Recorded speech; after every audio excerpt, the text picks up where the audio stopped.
Hey, let me just say something. I was just in the public transportation, and there was a lady that got on board, and she had a jar full of pennies, and she was, because the lady asked her, is $2, for the transportation.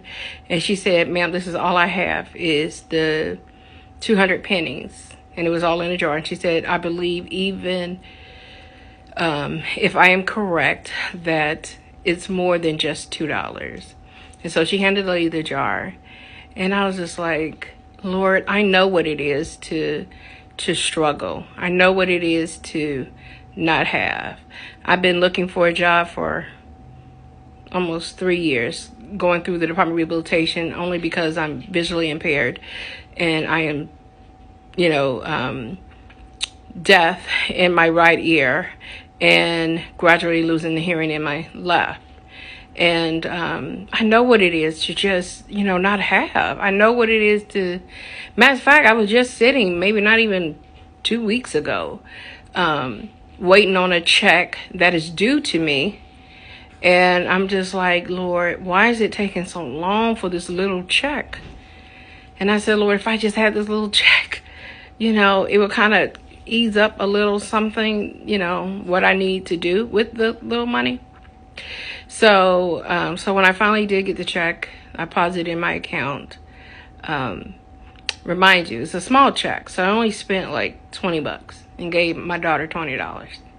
And so we're sitting there and I'm just like, Lord, here's my opportunity to bless somebody. I mean, she really just didn't have it. And I told her, I said, I understand. I said, I know what it is to not have. I know what it is to wait on God and to plead with God and to pray and try to do everything to encourage yourself, to hang on in there, to know that God is yet still going to come and that, he sits on the throne and he does see, and it is concerning to him that we are struggling. And so I reached in my purse, undisclosed amount, and just gave it to her. And she just broke down and cried. And she held my hand and explained that she was just saying that she was praying that God, had a ram in the bush, that, God was going to provide somehow. And just by me being able to see that there was a need, not so much that I had, all this money to give her, because I didn't, but the little that I did have. And I told the Lord, I said, I always want to be a blessing to somebody. I always,